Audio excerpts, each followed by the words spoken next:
A warning before we start. This episode does contain mentions of suicide. I'm Gemma Barth, and this is True Crime Conversations. A few weeks ago, we brought you the case of the missing Nannup Four. We're dropping back into your ears with an important and shocking update on the case. First, some context. As you heard in our episode, The Australian Family Cult That Vanished Overnight, Chantel McDougall, Simon Cadwell, their daughter Leela, and friend and housemate Tony vanished from Nannup, a small WA town, in 2007. Simon was known as somewhat of a cult leader who believed in a doomsday and moving to a higher plane once you die. He had followers online, but those under his roof were most under his control. When the four disappeared, they left a note on their front door saying they'd moved to Brazil. However, no trace of that happening was found. Their passports weren't used to leave the country. In 2018, an inquest heard about a family suicide pact Simon had been discussing online, suggesting another dark answer as to potentially what could have happened to the group. Medical records from before they disappeared showed that Chantel, Tony and Simon obtained strong sedatives and anti-anxiety medications. Simon was also prescribed an antipsychotic and opioids, which can be fatal when combined with sedatives. The inquest also revealed that Simon was living under a false identity. He grew up in the UK and his real name was Gary Felton. Ultimately, the coroner ruled that he couldn't find beyond reasonable doubt that any of the Nannup Four were dead or alive. In 2026, ABC journalist Dominique Bayens has been re-investigating this case, and last time we had her on, she hinted that she was sitting on some pretty huge news in this case. She's ready to tell us about it. Here's Dom with an update on the missing Nannup Four. Dom, thanks for joining us back on True Crime Conversations. I want to pick up our chat with two very dogged police officers, retired detectives. Tell me about Barry and Peter and how they intersect with this story. Well, they've really been part of it since the very beginning. So to introduce them, Barry McIntosh, he is a retired Victorian detective. He had over 35 years experience in the Victorian Police Force. He's also the uncle of Chantel McDougall, one of the, I guess we call them the Nannup Four, one of the people who disappeared from Nannup in 2007. And Peter Greaves is his friend and also a close family friend of the McDougall family. He's also a retired detective. So between them, they have this absolute wealth of knowledge of policing, and they've both worked in all different areas, homicide, drugs, just an absolute wealth of policing experience. But very early on, they were connected to the case, of course, because Barry is Chantel's uncle. And very early on, when Chantel's parents were really concerned, they hadn't heard from her. She'd told them they were moving to Brazil, but they hadn't, she hadn't got in touch to let them know that they'd arrived safely. I believe that it was Barry that recommended Chantel's parents to go to Peter Greaves and report Chantel missing and get his help with that. So very early on, in the weeks and months after the disappearance, Peter Greaves was helping Chantel's parents and also doing his own, I guess, early investigation. He was able to look into Chantel's bank account and very quickly learnt that Chantel hadn't touched her bank account since the time that they said they were leaving for Brazil. He also discovered that no one had travelled on her passport or Leela's passport.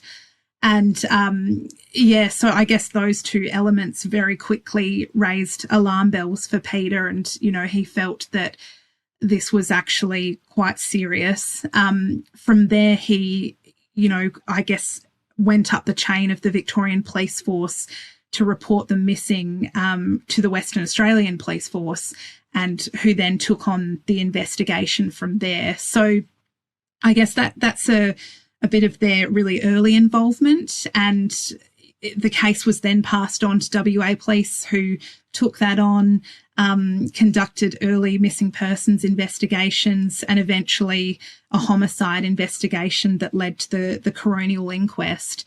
And at the time, the inquest found that the coroner couldn't find, I couldn't make a decision on whether the four were alive or dead. So, I guess that didn't provide much closure for the McDougall family. So after that, Barry McIntosh and Peter Greaves came back in, and Barry McIntosh requested a copy of the police investigation. And actually, at the very start of the COVID pandemic, he had the time and space to really go over the investigation and look for things that he felt had been missed. And he did find a pretty, a glaring thing that I get into that he felt police had missed or got wrong. And that brings us up to our the current day and where we're at now. Let's set the scene a bit before we get to this big revelation. I want to talk about a key bit of evidence that kind of places us in the area that is searched. So obviously the four go missing from Nannup, which is where they'd been living. But there is a bus ticket evidence that kind of places them in Northcliffe, where kind of Barry's evidence kind of unfolds. Tell us about that evidence and how we can place the Nannup Four potentially in Northcliffe area. Yeah, so this area, this town or area of bushland near Northcliffe, which for people who aren't familiar with the southwest of WA, Northcliffe is a town about an hour's drive south of Nannup, southeast of Nannup. And much like Nannup, probably even more so, it's very isolated, very remote kind of area. But there are a number of reasons why Barry McIntosh believes that Northcliffe area is significant. The first being that in the lead up to the disappearance, Simon Cadwell, who we now know as Gary Felton, was operating an online cult. And in the months before their disappearance, he was speaking to one of his online followers of plans for a family suicide pact.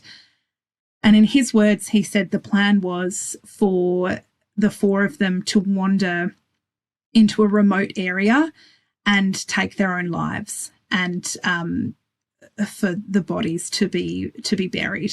I find, even saying it out loud, I find it quite, difficult to talk about, but that is what is recorded as what he said. I do need to mention that follower, challenged him on that and said, if you do that, that is tantamount to murdering Leela, his daughter.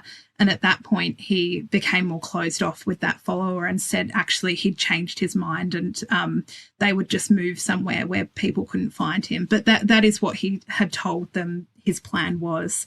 So that is the first reason why Barry believes this area is significant. The second reason is because in the days around the disappearance, there were 2 bus tickets booked connected to the four. These bus tickets were both booked under the same fake name, J. Roberts, which also happens to be the name of the road that they lived on at the time.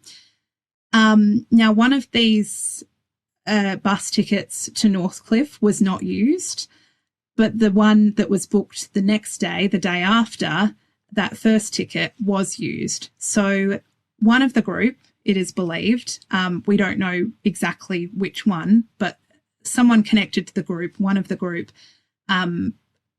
took a bus to Northcliffe. So that is the second reason why that Northcliffe area is significant. And then finally, in the months after the disappearance, there was a group of prisoners from a nearby prison conducting track clearing in the area, in an area of bushland near Northcliffe. And while they were conducting that clearing, they reported finding items of clothing and a smell of death in the area.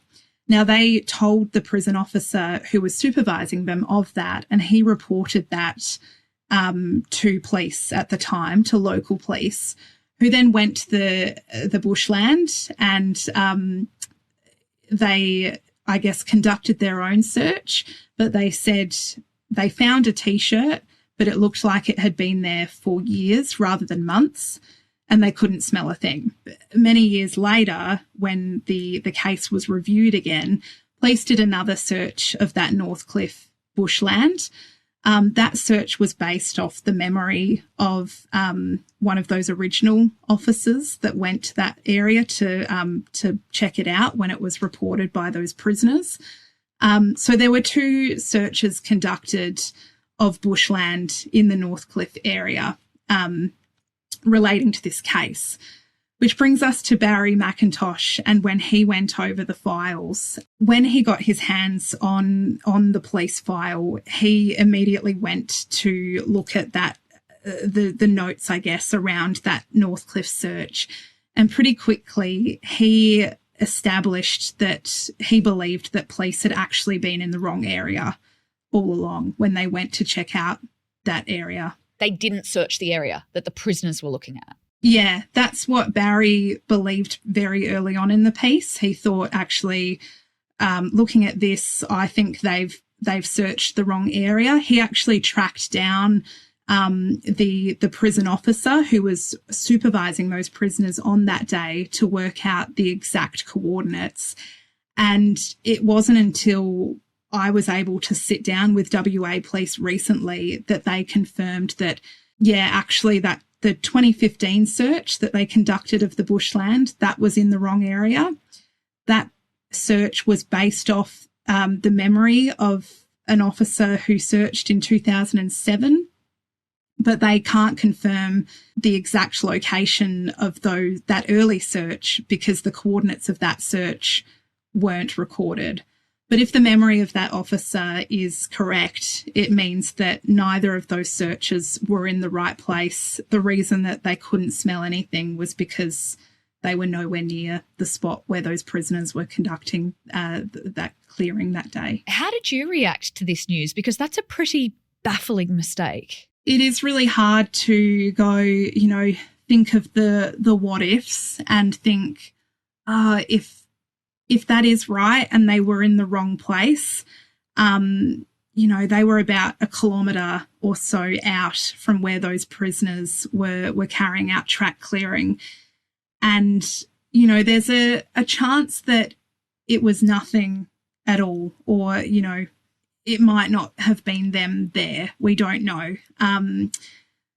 But it's disappointing, I guess. It's disappointing for the family to feel that there is, I guess, this lead that could have been investigated and now it turns out it wasn't. And, that's really disappointing. And it would have only been within a few months as well, like 3 months after the disappearance. So the chances of finding intact bodies that soon, there was a chance. Whereas, the later search or the searches that have been done recently, it gets a lot harder. Can you tell us about the search that Barry and Peter conducted themselves, because they went out there in 2024?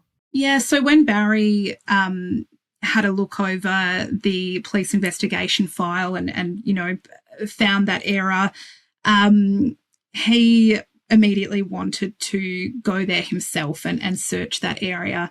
So him and Peter Greaves, who we remember from early on in the piece, who helped with that early investigation from Victoria, they travelled to Western Australia, to Northcliffe together. They hired drone technology. They brought with them a team of volunteer cadaver dogs, which are dogs which can smell out human remains. And over about the course of a week, they conducted their own search of that area of bushland. And they really methodically, the way they described it to me, it was like they were conducting a professional investigation. They were methodically going over areas of bushland and I guess crossing them off as they went along. But on one of the final days of the search, one of the dogs picked up a scent. And it was interesting. I actually spoke with one of the members of that cadaver dog team, and the way that he described it, it was quite vivid. He said that one of the dogs picked up a scent at the bottom of this big hill, and it was kind of this puddle of water, and there's sort of water coursing down the hill. And he said the way that they've trained their dogs to indicate a scent is for the dogs to lay flat when they detect something. So he said one of the dogs laid down, and that indicated a scent in the area. So then they brought another dog into that area from a different direction, and he said that dog also laid down on the ground, indicating a scent. And then they brought in another dog from a different direction because I guess the way he explained it, they don't want the dogs to, I guess for them it provides more accuracy if they're bringing them in from different directions. So they brought in another dog from a different direction, and that dog also laid down, and so on and so forth. Peter Greaves and Barry McIntosh, they dug around that area and unfortunately were not able to find anything. And because the terrain that they're working with, it's really hard to describe unless you've seen it yourself, but it's such thick bushland, and it was the middle of winter, and they're at the bottom of this hill, which the dogs weren't able to get up because the bushland is so dense. I guess that what they believe has happened is because there is this water travelling down the hill, I guess there's this like erosion channel, as they described it to me, coming down this hill. They believe that the scent could have been carried over perhaps a couple of 100 metres. So they weren't able to get up this hill and do a thorough search of that area. But now, I guess, in light of what the police have confirmed, that they were in the wrong spot when they carried out that 2015 search, they're now trying to raise money so they can come back to Western Australia and do another really thorough search of that bushland. Hearing that dog evidence was really chilling, that all of them laid down. So that's got to mean something. Did Peter and Barry pass this on to WA police? Have they done any extra searches? Was it kind of enough evidence for them? Yeah, so not long after that search, Barry McIntosh wrote to WA police and requested another search of that bushland. Initially, police did reply to him and say that another search was proposed by police, but they needed time and I guess to work out the exact area and that sort of thing. But unfortunately, a few months later, they changed their mind. And the reason they gave to me was because Barry and Peter had searched that area in 2024, and that was in fact the correct coordinates that the prison officer gave, that area has been searched, and so there's no point in police doing another search. So unfortunately they've declined that request from Barry, but he's not giving up, and he's now trying to crowdfund money so that he can bring that team of cadaver dogs and bring the drone technology back to Northcliffe and conduct a new search of the area. When he says he wants to do a new search, is he pretty certain of the exact area that he needs to go next? Like, how big of a kind of area are we looking at? My understanding from how it's been described to me is that the search would take maximum 2 to 3 days. It's not a big area of bushland.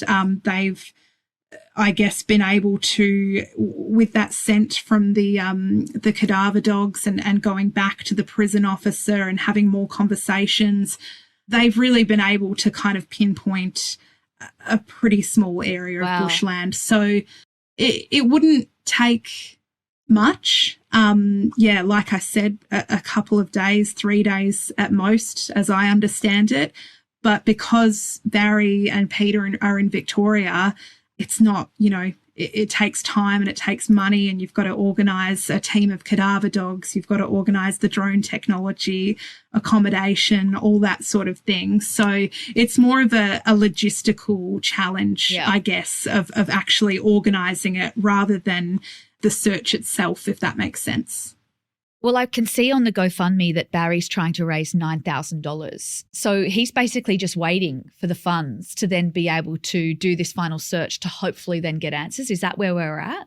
Yeah. So now where it stands today is Barry's put together the the online fundraiser, the GoFundMe, and he's trying to raise, I think, he's put $9,000 there, and that will allow him to pay for travel, for the cadaver dogs, that sort of thing. So, if he's able to raise those funds, he plans to get back to WA later this year and hopefully cross off that area, because, it's a lead, but I'm also aware that, it might not be them. But I was having a chat with the cadaver dog trainer, and he said, I stand by my dogs 100%. I'm really confident in their abilities, but at the same time, it might not be them. It could be somebody else. But he said it's important that we go back to that area and do another search so that we can find out and at the very least, cross it off the list. How does Chantel's parents feel about this? So many years later, having such a breakthrough, such a kind of glimmer of hope, how are they coping with it? Honestly, I think this is something that they've dealt with before. This has been their life for nearly 20 years.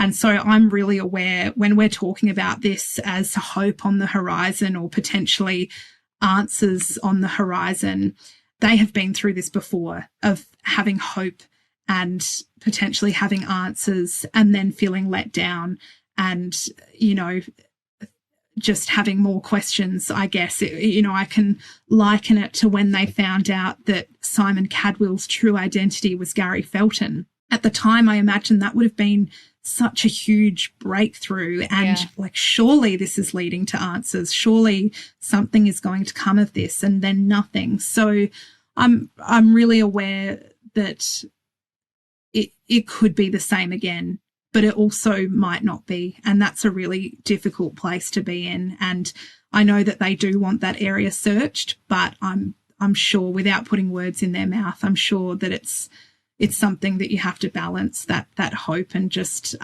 remaining realistic and knowing that this has been something that you've dealt with for nearly 2 decades. You've been working on this case for quite a while now. Where does this put you? Are you also waiting, or what's next for you with this story?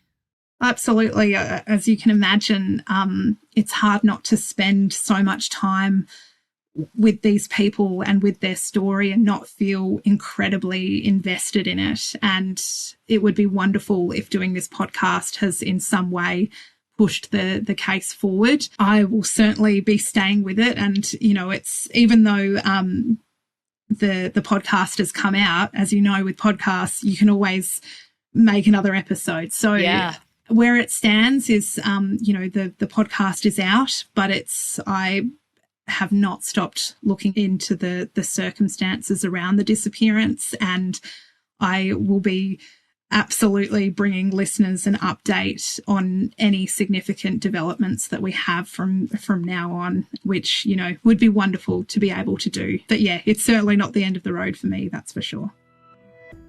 Thanks to Dom for sharing this update with us. You can listen to the podcast Expanse, the Nannup Four at the link in our show notes. We've also linked the GoFundMe page to raise money for a final search if you'd like to donate. This episode did discuss suicide. If you or someone you know needs support, please contact Lifeline Australia at 13 11 14.